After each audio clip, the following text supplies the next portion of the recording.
Alright, ladies and gentlemen, welcome back. We are here with a brand new show called Summertime Rendering, or just Summertime Render.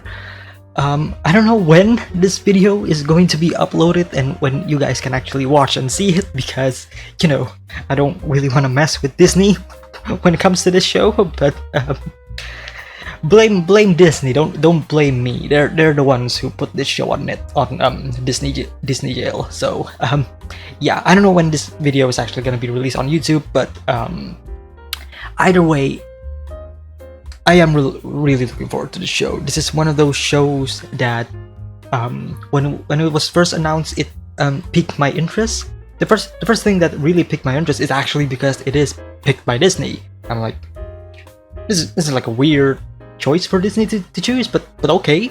And it's also mainly because of some of the manga community who has read the manga.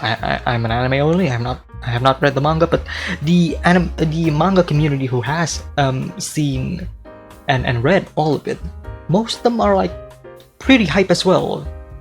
Especially, you know, like hearing some praises and how good some of the story in this is actually making me like really interested and really want to see like what's all the hype is about. There are some concerns from the manga community as well, especially when it was announced that this is going to be adapting the entirety of the manga, which is like what, 139 chapters, and this is only going to be like 25 episodes. But then again, some people say that, you know, the manga chapters aren't really that long, and there are like a few fan service and some, you know, like plot that they can easily remove to make some time. So really, I'm not really all that concerned about it. And I'm still gonna be watching this show from an anime only perspective, so, you know, no comparisons here and there. One of the things that I am really looking forward to the show is because of the staff that is creating this show. So if I go through here, this is on ANILIST. This is being animated by Studio OLM, who, if you don't know what studio that is, they more recently created the Komi-san adaptation and also Odd Taxi from 2021. OLM is generally it's a pretty old studio. They're older classic anime, you know. They did the original 90s Berserk anime, but then again, that's like really old OLM, so doesn't necessarily mean that the staff who were working there are still working right now, but the staff who are working on this show definitely piqued my interest. First thing first is the director, which is Ayumu Watanabe, who is also the director of Komi-san, but he is also the director of some other shows and movies, such as Children of the Sea.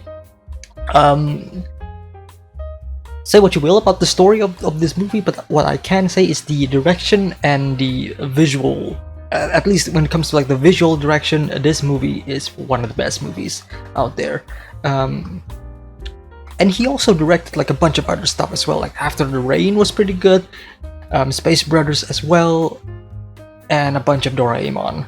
So honestly speaking, at least with some of the things that I have seen his works of, he's a really great director, and I honestly cannot wait to see what he brings to the table when it comes to this show. The other thing that I also want to talk about is Hiroshi Saiko, who is the script and the series composition for the show. He is known for basically the one adapting Attack on Titan.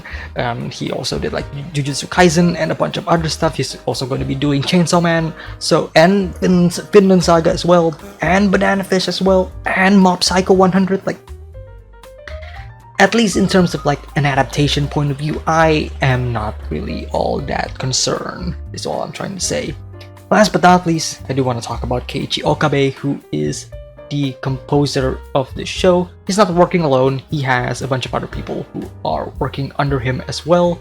Keigyo Hawashi and Ryuichi Takada. Sorry, I butchered your names. But he is well known for creating some amazing OST, especially in video games. I don't know if you heard of a video game called Nier Automata or Nier Replicant, but you know, some of the best music in video games, just to let you know. And yeah, expecting some fantastic music in here as well. And that's pretty much it when it comes to some of the things that I am expecting for this show. I do know that this show has a mystery element to it, like some and somehow has to do with time travel. I could be wrong, but that's just some of the things that I kind of picked up when I was like either watching the trailer or like reading some like other people's discussion for this show. Other than that, I am completely blind, and honestly, I cannot wait to see what all the fuss is about. So, I have episode 1 up and ready to go. If you want to watch the full episode with me, there is a full-length timer-based reaction link in the description below, completely free. The YouTube video, all you have to do is just sync up your own copy of this show or this episode with the timer, and then you can just watch the episode with me. I'll also put a link up here, so you know, click on it if you want to watch the full episode.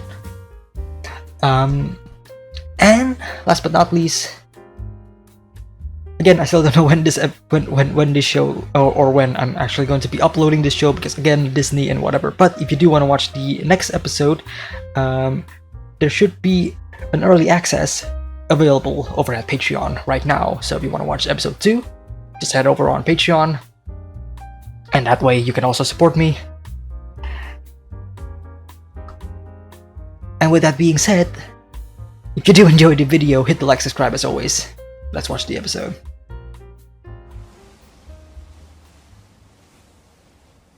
Nice water effects or animation.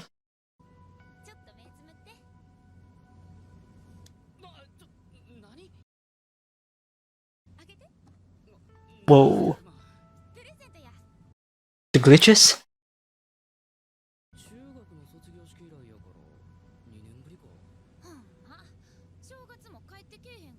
Nice POV shot, but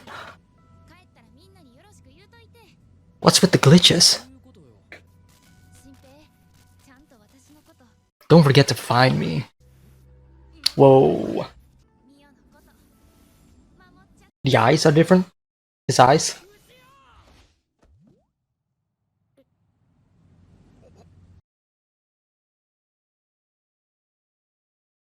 Find Mio. Sou Shinpei. Is it a dream? Obviously it's not a dream because his eyes are different. So what did that girl Ushio gave him? An ability?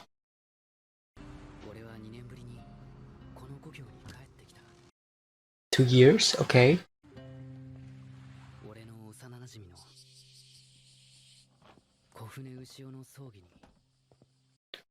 Ah.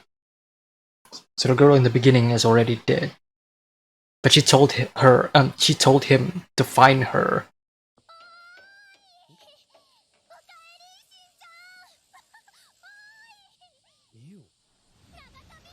That's whoa. Great. I was about to compliment the camera work, but I guess I'm also complimenting the camera work. Okay. We find her, protect Mio. Already we're getting like questions. What? That was the girl that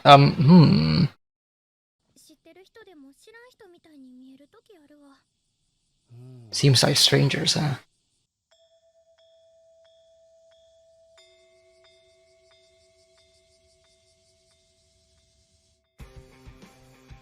Oh!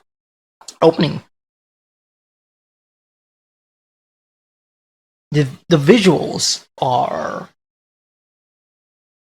some of these pictures. Whoa. Excuse me? Hey, excuse me? Hello? Why do you... Hey, excuse me? That is a very interesting opening, I will say.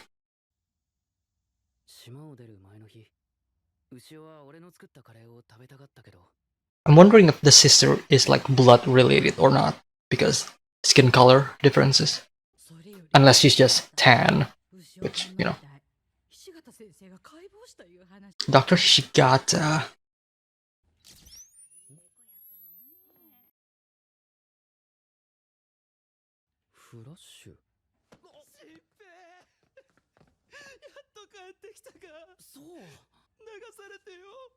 Hmm.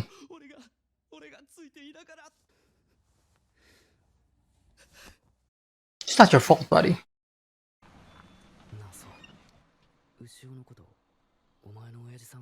Okay. We're getting a lot of character introductions, but we're also learning some things about these characters as well. The girl?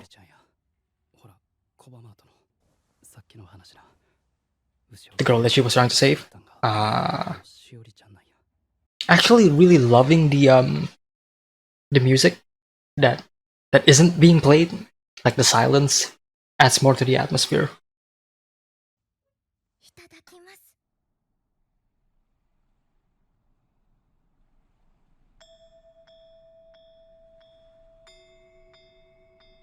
Ominous music.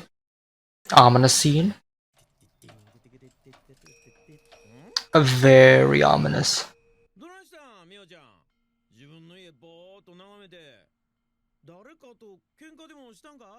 Wait. Is that her?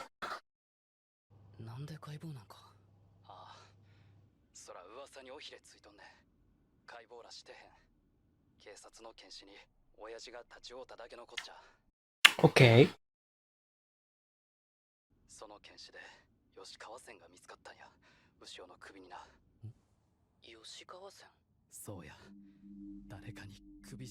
Hmm. Could not be an accident, but it could be murder, yeah.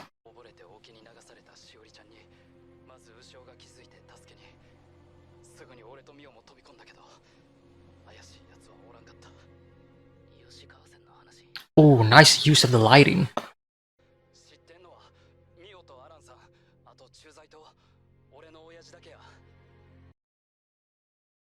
Lots of characters being introduced again.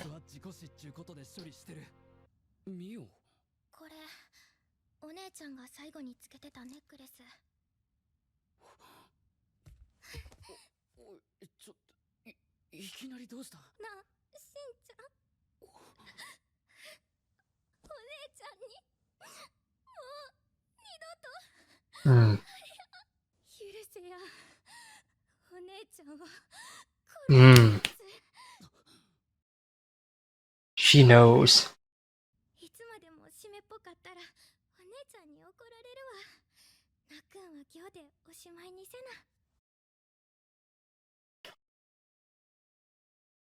Interesting character interaction.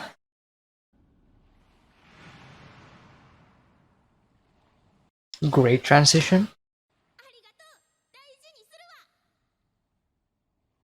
And there's the significance.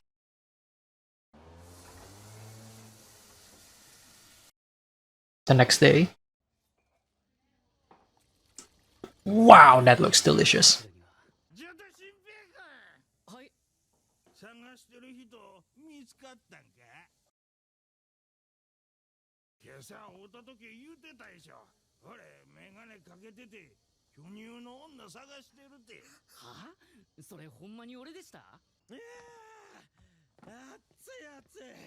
Is she gonna comment about Mio as well? Because I was gonna say, like, was the person outside the house really Mio?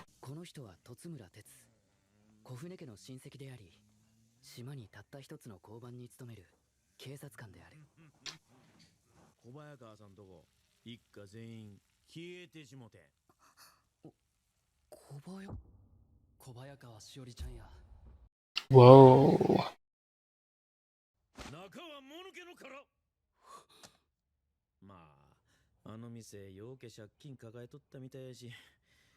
She's shaking.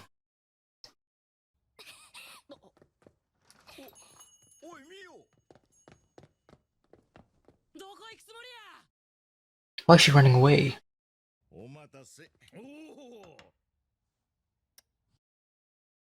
And what was that? It feels like every character has like something that they are like keeping a secret from us, and we don't know what it is. It's like each character is like acting differently from time to time.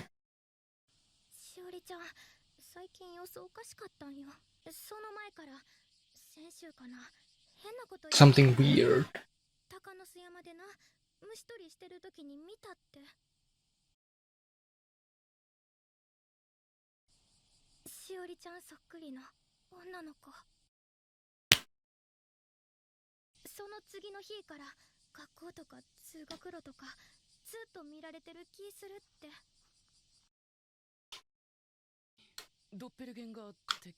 Watching his own. Yeah.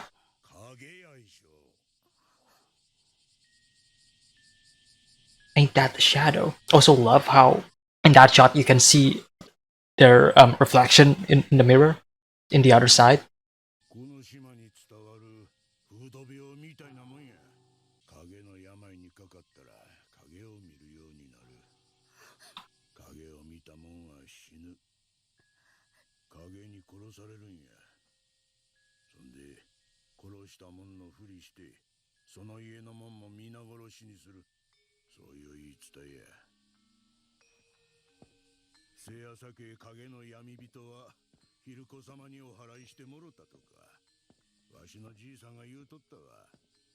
Thank you, random stranger who gave us all the exposition, but yeah.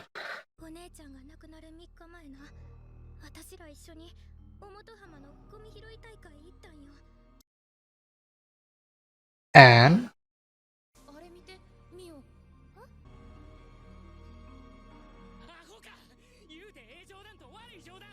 the glitches. Same thing that he saw. Love the camera shaking as well. And the OST.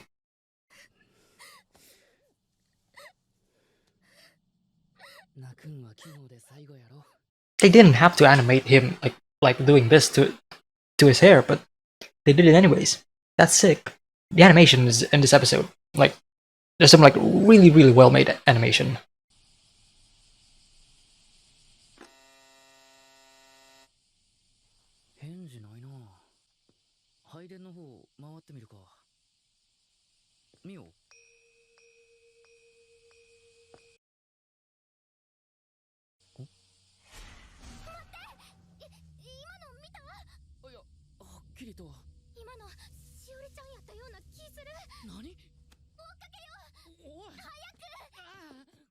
Whatever it is, it's definitely a trap or some sorts.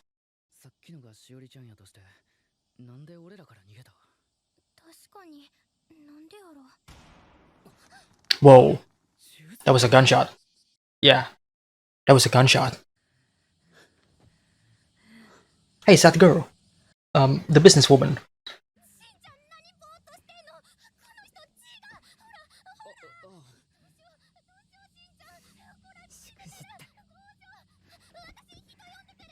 She messed up.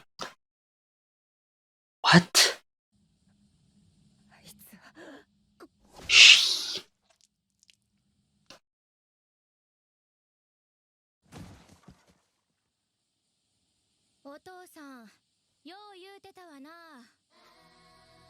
What the fuck? Near Automata music.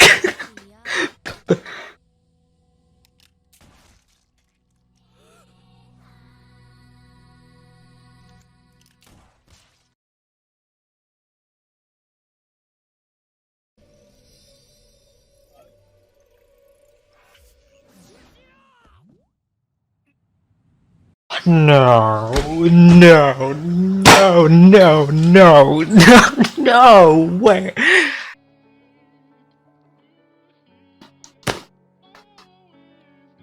That's a real video?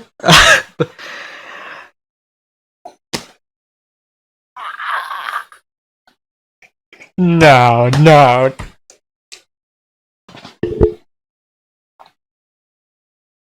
Oh yeah. Oh yeah.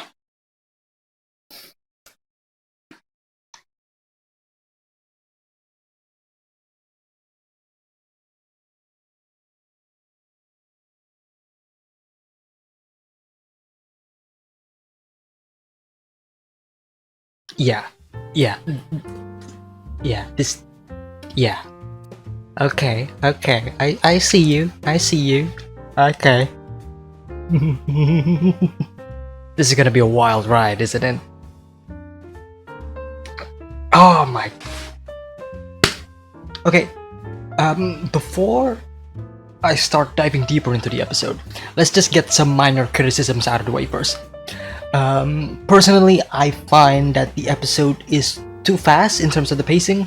Like it's going like in a really fast pace sequential of events.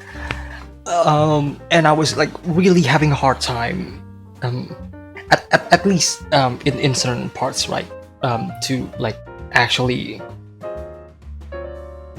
process what the fuck is going on. Because we start the episode and then we immediately get shoved in, and then they're like, here's a bunch of characters, here's a bunch of names, here's a bunch of other names that are related to these characters, and then here's a bunch of other names, and then here's a bunch of stuff that are like crossing with each other, and it was a bit too fast for me. Like I feel like they could have, you know, spent a little bit more time slowing down the pace just a bit, you know, just to let us, you know, learn more about their names and whatever. But that's the only criticism I have when it comes to this episode, because everything else is very interesting, to say the least.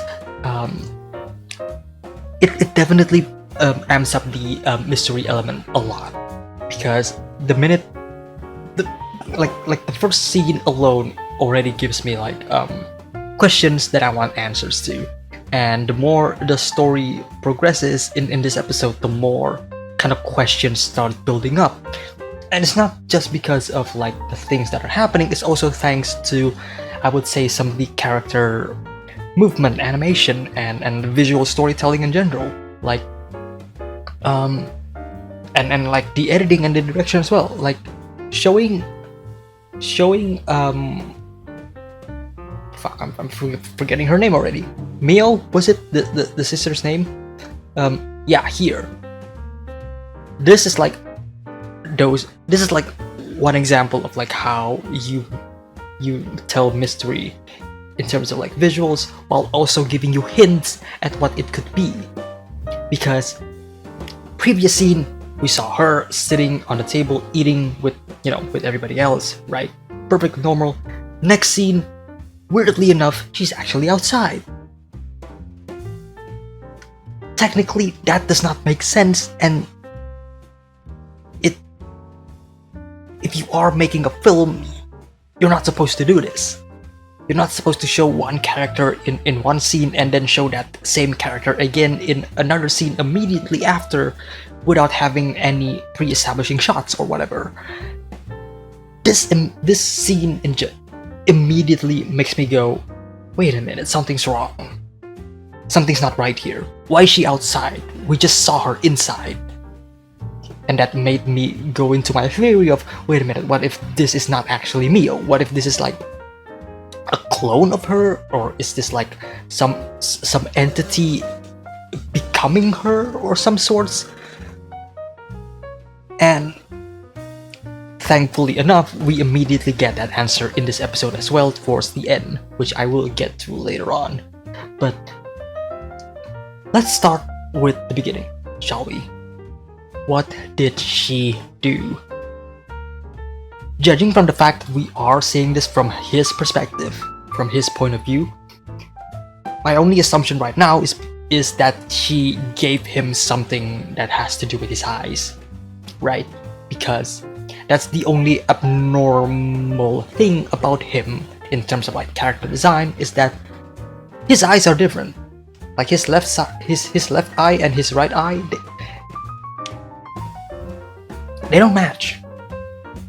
And it's not like he has I forgot the medical term for it, but you know, when a person has like two different eye colors, usually when it comes to that, it's polar opposite eye colors. This is not. One side of his eyes are like a muted blue, and then the other side is a more bright blue. And the fact that we are seeing these glitches as soon as she you know, like as soon as she does that, gives me reason to believe that whatever she is, because at this point I don't even know if this is a real person or the doppelganger, the entity or whatever it is. Because here you can definitely see her glitching, right? So it I'm assuming that this is not the real her. What was her name again?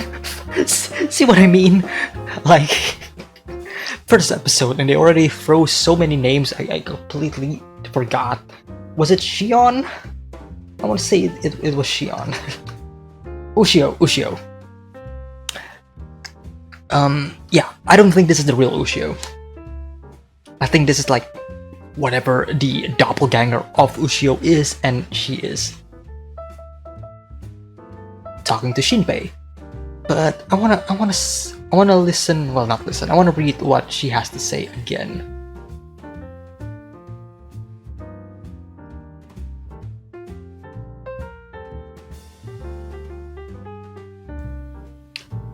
Give my regards to everyone when you get there. Oh, duh, it's talking about there are other stuff. No, but this is the part that gets me. Shinpei, don't forget to find me. What is she talking about? Don't forget to find me. Shinpei believes that this is a dream. I don't think this is a dream. If anything, I think this is. Does it make sense if this is the future? I don't know. Wait a minute. No, wait. No, it couldn't be. I don't know. Let's just assume that this is not a dream. If this is not a dream, I feel like this happened sometime before the events of the rest of the episode, when she was still alive. Maybe. Fuck, I'm so confused. Whatever time this is when she gave him the ability to go back in time? I don't know. So yeah, she definitely gave him an ability, and then he can go back in time whenever he dies. So okay. Obviously, I can't really say anything because obviously the story hasn't really progressed anywhere to where I can actually form like a full-on theory. But I don't know. But it's the line when she says, "Come find me." That's the thing that gets me. Like, yeah, no, this. I feel like this is from this happened sometime in the past, and then she tell him to come find her in the future, which is the present, which is right now. Let's just skip this for now because I'm just talking in circles and not really going anywhere. This character is a mystery. We don't know who she is yet, but we see her again later on. Here. Yeah, that's right, I want you to bring it. Bring it. What is it? Obviously we don't know, and that's the mystery. And that's the fun part. We're probably going to get more and more of this stuff, and... You know what this reminds me of? Can't believe it didn't click me on this yet. I mean, I don't know how this story is gonna go in the future, or how like the formula of this episode is gonna go, or the story is gonna go, but it definitely reminds me a lot of ReZero. I'm sure there's plenty of other time travel stories out there where a character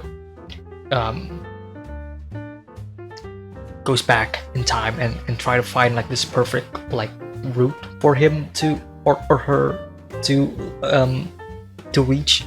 Steins Gate is also like a good example of this.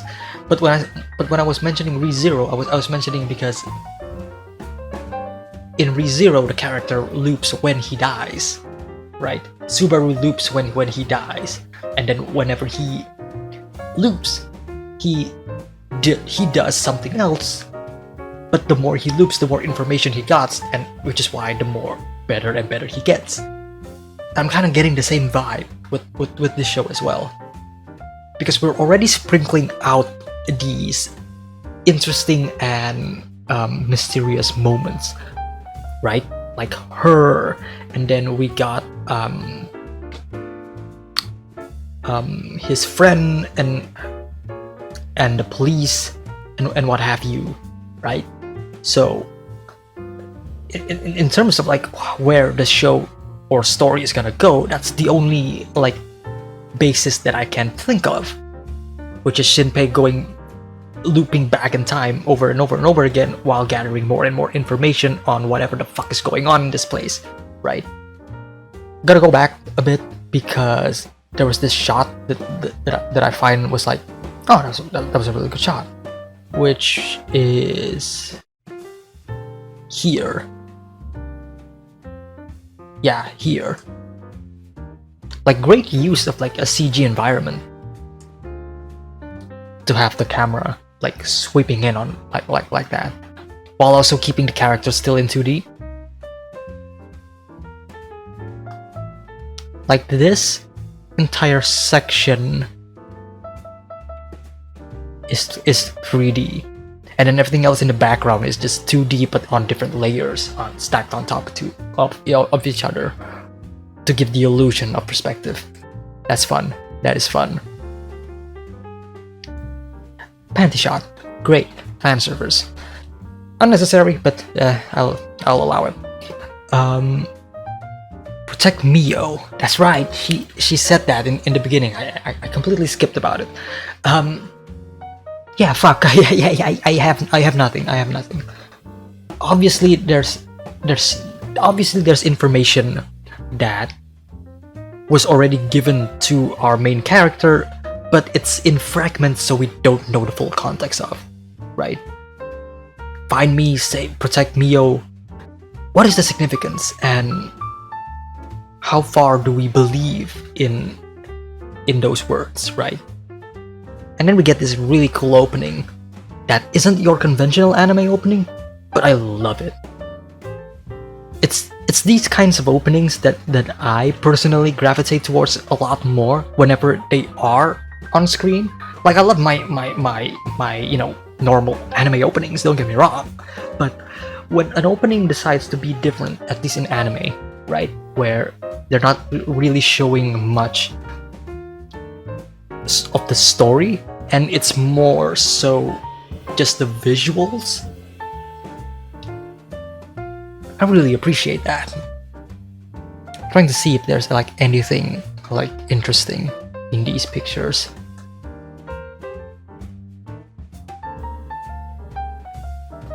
That's a real photo. That's a real photo. These are all real photos, just with, like a filter. She wasn't wearing the necklace in this first scene. I just noticed the seashell necklace.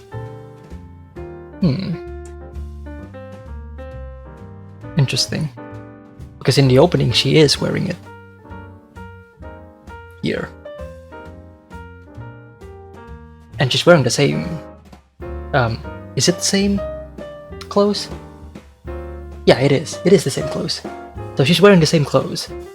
But the difference is in the opening, she's wearing the necklace, and in the first scene, she's not. Interesting.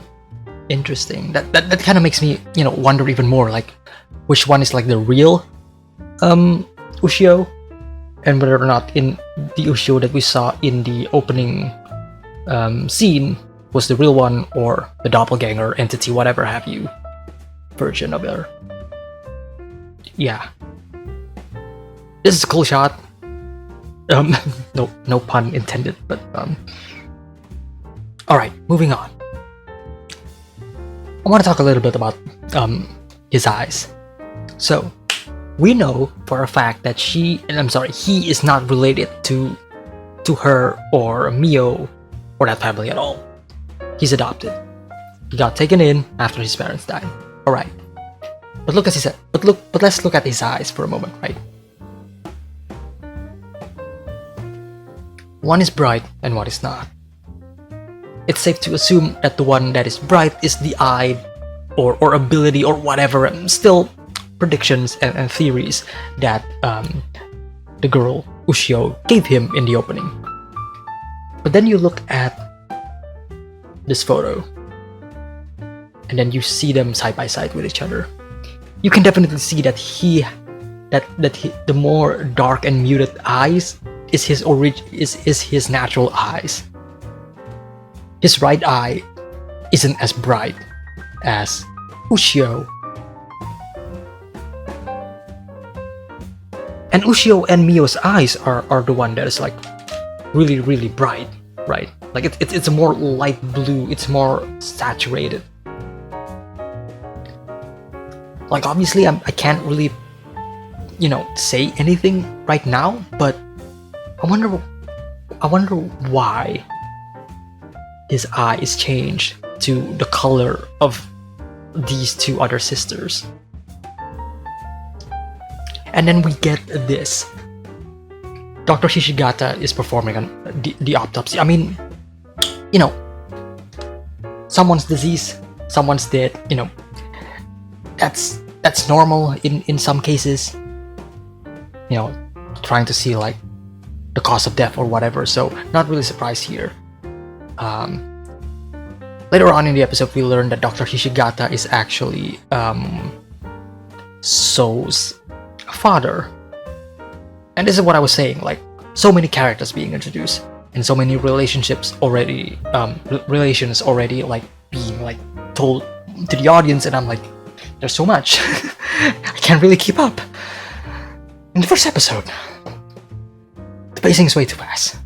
But anyways, from here we can see that these two are like best friends.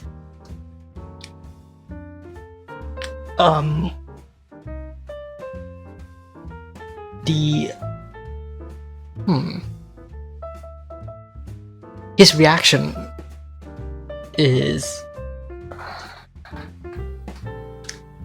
reaction here, looking down on him while he is crying, but then switches up to this while saying, you know, what's done is done, and then being happy.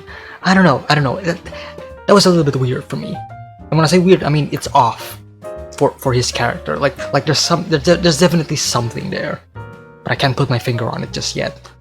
I don't know, something to look at in the future, especially when it comes to like these two's like relation and like dynamic or what have you.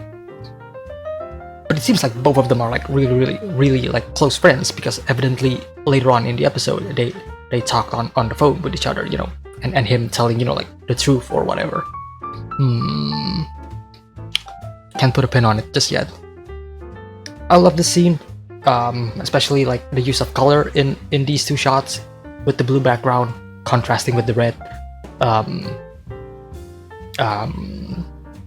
highlight for the characters. This. You told me when we met this morning. more reasons to believe that there are a bunch of there's not just one entity or whatever it is that is becoming these doppelgangers, these clones. But I feel like there's more than one. Either there's more than one, or there's only one and it can take the form of everybody whenever it wants, right? So at least from here we know that there is a clone or a doppelganger of Shinpei, and this doppelganger of Shinpei is asking about the girl, which would also leads back to the ending of the episode. I just figured this out. Yeah, it just clicked on me. The entity is searching for her, the glasses girl, right? The businesswoman, whatever you want to call her, right? This entity is looking out, is trying to find her and kill her. That's why it is taking the form of different people to find more, to find clues to find her, right? So the doppelganger definitely took the form of Shinpei and asked the people around, where she is. Gotcha. But then it raises another question, like, why would this entity, this doppelganger, whatever, is taking the form of Shinpei to ask around? Does it know that Shinpei knows this woman? That is interesting, don't you think? Huh. So if that is the case, then that means either this entity knows like people's lives, or this entity, if taken form of a certain people, then I don't know. This entire discussion is basically me asking questions, trying to make a theory, and then abandoning that theory because I don't know what else to say. Sorry guys, but this is interesting. I mentioned this is also a really great shot in my opinion, where you can see their real selves right here, and then you can see their reflections, their mirror here, talking about clones, doppelgangers, or what have you. And they're also in the shadow. Cool stuff, cool cinematography. I don't know who this person is, this old looking dude, but thank you for the exposition dump. Gladly appreciate it. Want to see her other self again. Okay, so the doppelganger or the entity definitely takes the form of the person, exactly how they would look like at that moment as well. Okay. Some really great animation in this episode, like him just tidying his hair like this right now. Like that's what we call secondary animation, which is animation that isn't really necessary. Primary animation is like when a character is talking or moving, or walking. Secondary animation is basically stuff that you don't really need to animate it, but it's there usually. It's there either for for the background or for other character animation interactions that doesn't necessarily have any major impact on what they're actually doing. Like for example, me talking right now, right? Me talking right now in this moment is what I would call a primary animation. But when I'm actually like moving my hands, doing this, moving my fingers, that's secondary animation. You don't necessarily need that because with me just talking right now, you get the point across. But with the secondary animation, you get more mannerisms. You get the thing becomes more alive. And this is what is being presented right now. And I see this stuff a lot in this episode from many different characters, and I really appreciate that. I think that's really great. Now, who did they saw? Again, like I mentioned previously, like his right eye suddenly became similar to Mio and Ushio's. Interesting. Can we get like a better visual on that? Oh yeah, it is. It definitely looks like the little girl. Yeah, luring them in. Saw her. There were some glitches. Yeah. Can't tell if the glitches is just like a visual editing choice or something that is going to be relating to his ability, like what we saw in the beginning of the episode and when we saw the doppelganger version of Ushio. I don't know. So she is definitely on a mission. To I would assume fight and destroy this thing, this mystery, right? Which is the reason why this doppelganger is trying to stop her. She,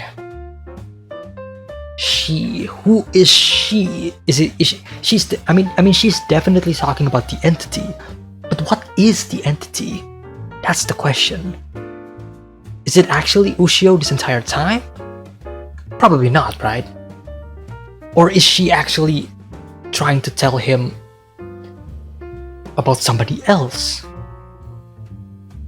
That could also be the case. She could also be, yeah, she may as well could also be just telling him, you know, like to find someone, a person, a female.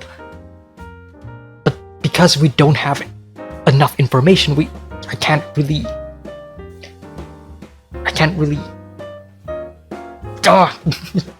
you know what I mean. I can't really give any major predictions other than the fact that either she is warning him or she is trying to tell him to find somebody else. I'm leaning more towards about her trying to tell him to find somebody else. And she's dead. They pop her off, and then this shit happens. And then he dies as well. And then we are back on the boat. The loop begins again. And that is the end of the episode. Holy shit. I am so down for this show. I'm really excited for this show. And it sucks because Disney Plus is... yeah. I don't want to mess with Disney, so I don't know when this episode reaction is gonna come out. Hopefully sooner than later. I'll have to see how other people are dealing with the show as well on YouTube. So if it is safe, I will definitely try to put it out maybe like... I don't know. But that is it for Summertime Rendering episode 1. If you do enjoy the reaction, hit the like and subscribe as always. If you want to watch the next episode, again, available over at the Patreon, links in the description below. Anyways, that is it for me. See you all next week for the next episode of Summertime Rendering. Take care, guys.